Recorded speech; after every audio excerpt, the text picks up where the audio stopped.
Hey guys, welcome back to my YouTube channel. And आज मैं आपको बताने वाली हूँ कि आप यूके के लिए आप वीज़ा कैसे अप्लाई कर सकते हैं और आप यहाँ पे आके स्टडी कैसे कर सकते हैं। आपको किन किन चीज़ों की ज़रूरत है और क्या क्या चीज़ें हैं जो ज़रूरी होनी चाहिए। तो होप करती हूँ आपको मेरा ये ब्लॉग अच्छा लगेगा। सो स्टार्ट करते हैं।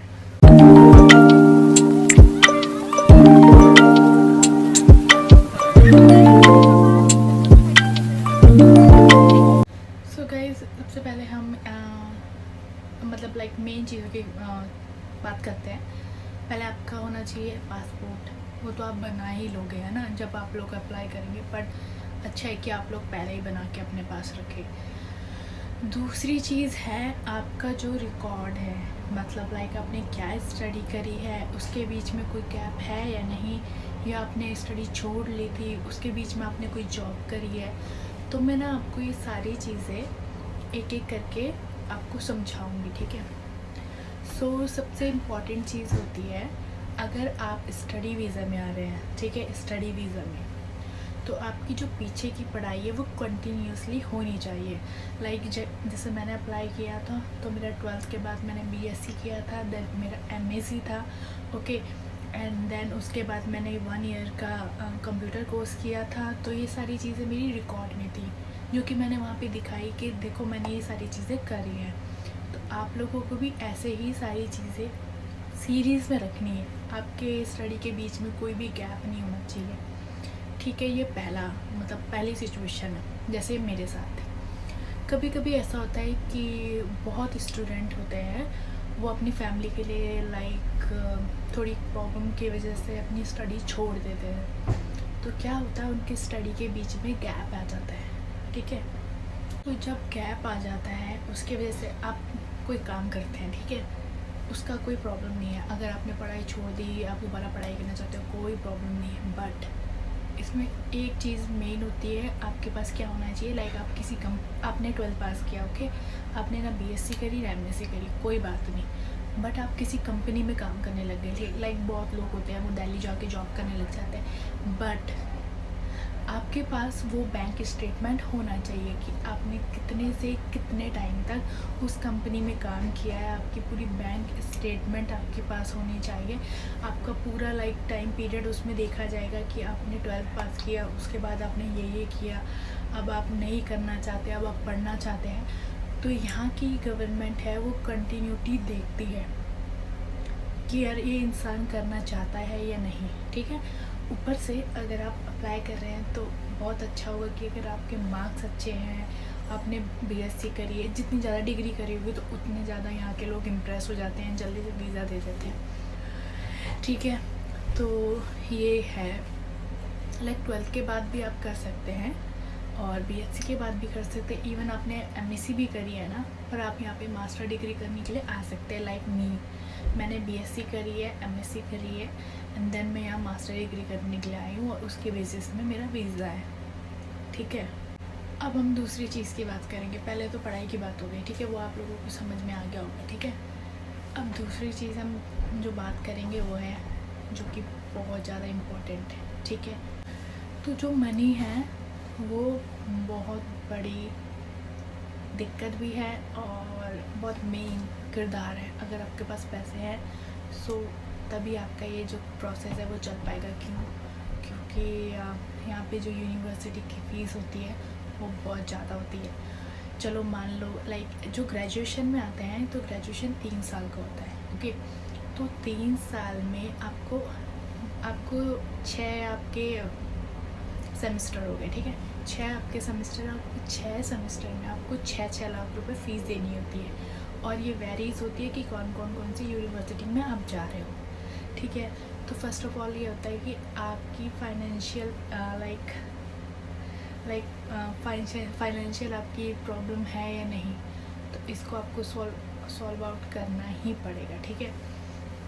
मैं आई हूँ मास्टर में, तो मेरी मास्टर की फ़ीस थी 13 lakh rupees, okay, 13 lakh rupees. तो आप इसको इंस्टॉलमेंट में भी भर सकते हैं, जैसे मैंने किया। मैंने 13 की 6 लाख ऑलरेडी पेड करके आई थी और 6 लाख मैंने यहाँ आके पे करी, ठीक है। जो ये 12 लाख थे और 13 लाख थे तो मान के चली थी ये तो लगेंगे ही लगेंगे, ठीक है। बट लकीली ये हुआ कि मैंने यहाँ आके काम किया है, मैंने अपनी फ़ीस पे की। अगर आप लोग भी ऐसा कर सकते हो तो बहुत अच्छी बात है, क्योंकि अगर आप ग्रेजुएशन के लिए आएंगे तो आपको बहुत टाइम तक ये फ़ीस देनी पड़ेगी, और मास्टर में आप आते हैं लाइक मेरे तरह तो 1 ईयर का आपको 13 लाख रुपीज़ फ़ीस देनी ही पड़ेगी, ठीक है।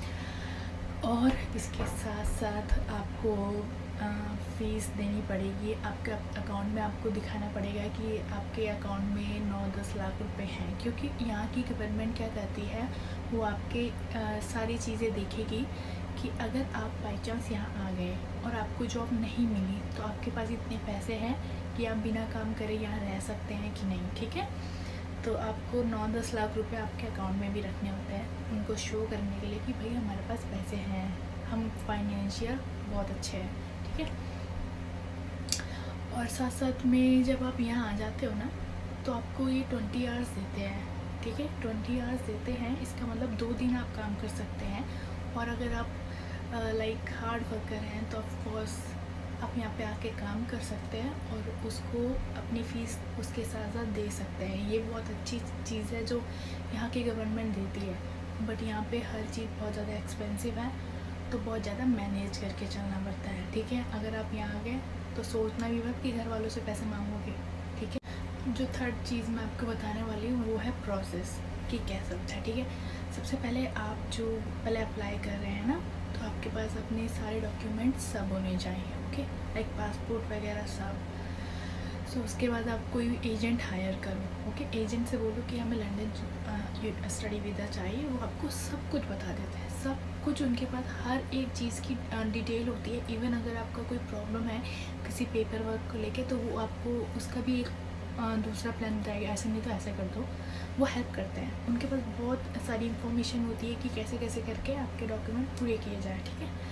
तो आप किसी भी एजेंट को बोलिए, फिर वो आपके डॉक्यूमेंट यूनिवर्सिटी को भेजते हैं, एडमिशन के लिए अप्लाई करते हैं। उसके बाद आपका कैश लेटर आता है, CAS कैश लेटर, ठीक है। तो जब कैश लेटर आ गया इसका मतलब आपका हाफ वीज़ा आ गया। इसके बाद आपके बायोमेट्रिक्स होते हैं, लाइक फिंगरप्रिंट्स आपके जो पासपोर्ट में है, ये सारी चीज़ें आपका फॉर्मेलिटी सारी होती है। उसके बाद आपका यूनिवर्सिटी के साथ आपका इंटरव्यू होता है, ठीक है। इंटरव्यू आपको देना ही पड़ता है, यूनिवर्सिटी को कन्वेंस करना होता है कि आप जाना ही चाहते हैं वहाँ पढ़ने, आप बहुत इंटेलिजेंट हो, आपको बहुत इंटरेस्ट है पढ़ाई में, सारा चीज़ आपको उस इंटरव्यू में पास होना ही पड़ता है। मैंने भी दिया था, तो सभी देते हैं जो आते हैं। तो वो इंटरव्यू जैसे आप लोग पास हो गए तो इसका मतलब आधे से ज़्यादा 70% काम आपका हो चुका है। सो गाइस आपका कैश लेटर आ गया, आपका बायोमेट्रिक्स हो गया है, लाइक जो फिंगरप्रिंट्स वगैरह होता है। इसके बाद फाइनल चीज़ आती है, वो है वीज़ा। सो आपके जो एजेंट लोग हैं जिससे आप कर रहे हैं वो लोग आपका अप्लाई कर देते हैं, एंड देन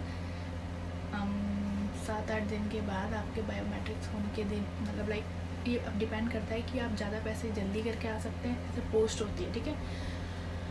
तो 7-8 दिन के बाद working days, like 7 days working days, उसके अंदर आपका वीज़ा आ जाता है, ओके। उसके बाद आपको क्या करना होता है, सिंपल। उसके बाद आपका वीज़ा आ गया, देन आप यहाँ जाते हैं, पढ़ाई करते हैं, काम करते हैं, पैसा कमाते हैं और अपनी फ़ीस भरते हैं, और सारे पेपर वर्क अच्छे से रखते हैं। बट इसमें बहुत पैसा लगता है, तो अपने दिमाग को ऐसे बना के रखिए कि जो पैसा हम खर्च कर रहे हैं ये हमें अपनी फैमिली को वापस देना भी है।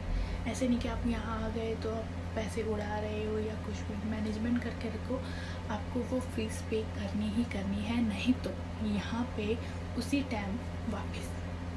और अगर आपका डिपोर्टेड लग गया ना, उसके बाद आप लाइक बहुत, अगर किसी और कंट्री का आप अपना वीज़ा अप्लाई करते हो तो बहुत मुश्किल में रखते हैं, क्योंकि डिपोर्टेड ऑलरेडी लिखा जाता है। तो हार्ड वर्क करके अपनी फ़ीस टाइम टू टाइम पे करो और अच्छे तरीके से रहो। सो इस पैसे में आपके इंक्लूड होते हैं आपका वीज़ा कितने बना है, ठीक है, उसके बाद आपकी यूनिवर्सिटी की फ़ीस, ठीक है, उसके बाद आपकी एजेंट की फ़ीस, और बीच में जो सारा काम हो रहा है उसकी फ़ीस, ठीक है। तो ओवरऑल, और आपको जो अपने अकाउंट में दिखाने हैं वो सारी चीज़ें ओवरऑल इंक्लूड सारा मतलब करके आप क्या चाहते हैं 20-25 लाख रुपए कहीं नहीं जा रहे हैं। तो ये सारे आपको लाइक मैं कहते बताऊँ, बट या आपको अपने अकाउंट में ये सारे रखने हैं और यूज़ करने हैं, तो आपके ओवरऑल इतना खर्चा हो ही जाता है। तो कई और जो ग्रेजुएशन में आते हैं उनका थोड़ा ज़्यादा होता है, क्योंकि उनके साल बहुत ज़्यादा है। जो मास्टर में आते हैं उनका थोड़ा कम होता है। सो गाइज़ यही थी इन्फॉर्मेशन जितनी मुझे पता है, ठीक है। मेरे को भी ज़्यादा नहीं पता, मुझे थोड़ा थोड़ा ही पता है, क्योंकि मेरे रिलेटिव यहाँ रहते थे तो उन्होंने मेरी काफ़ी हेल्प करी है। तो मुझे इस बीच से मतलब इस प्रॉब्लम से गुजरना नहीं पड़ा, मेरा एकदम से जल्दी हो गया, क्योंकि ऑलरेडी मेरे सारे पेपर वर्क डन थे, ठीक है। तो और मेरे मार्क्स भी अच्छे थे, तो सब अच्छे तरीके से हो गया। और मेरी यहाँ फैमिली रहती थी, तो उन्होंने मेरा आधा काम वैसे ही करा हुआ था, तो मुझे इतनी कोई दिक्कत नहीं है। बट आप लोग जिन लोग एजेंट्स होते हैं उनको बहुत नॉलेज होता है, आप लोग उनके पास जाइए और आप बताइए कि आप ग्रेजुएशन में आ रहे हो और पोस्ट ग्रेजुएशन में आ रहे हो। सो वो आपको सारी चीज़ें बताते हैं, इवन ऑप्शन भी आपको बताते हैं। सो गाइस जितना भी मुझे पता था मैंने आप लोगों को बता दिया। इसके बावजूद अगर आपको कोई चीज़ है जो आपको पूछनी है और अगर मुझे वो चीज़ पता होगी तो ऑफकोर्स मैं कमेंट में आंसर दूँगी। बट क्योंकि देखो इस चीज़ों भी बहुत सारी कैटेगरी है, अलग अलग तरीका है, तो मुझे भी ज़्यादा पता नहीं है। इतने मतलब इतनी डाइवर्सिटी है इस चीज़ में भी, लाइक इतना डाइवर्सिटी, वीज़े भी अलग अलग हैं, तो वो सारी चीज़ें मुझे समझ नहीं आती। तो जितना मुझे पता था मैंने आप लोगों को बताया। होप अगर आपको कोई प्रॉब्लम होगी आप कमेंट में लिखिए, और अगर मुझे पता होगा तो मैं आपको उस चीज़ में लाइक सॉल्यूशन दूंगी कि नहीं ये ऐसे नहीं ऐसा, ओके। क्योंकि देखो बेफालतू में अगर मैं तुम्हें गलत चीज़ बताऊं तो वो भी सही बात नहीं है ना।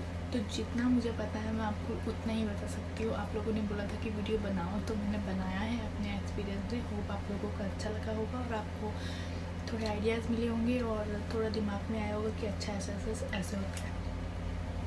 तो गाइज़ अगर आप लोगों को मेरी वीडियो अच्छी लगी होगी तो लाइक करें, सब्सक्राइब करें, और सब्सक्राइब कर दीजिए, लाइक भी कर दीजिए, और ऐसे अपना प्यार देते रहे। और मैं यहाँ पे हूँ हमेशा आपकी हेल्प करने के लिए, और बस ऐसे ही मुझे प्यार देते रहिए। Thank you.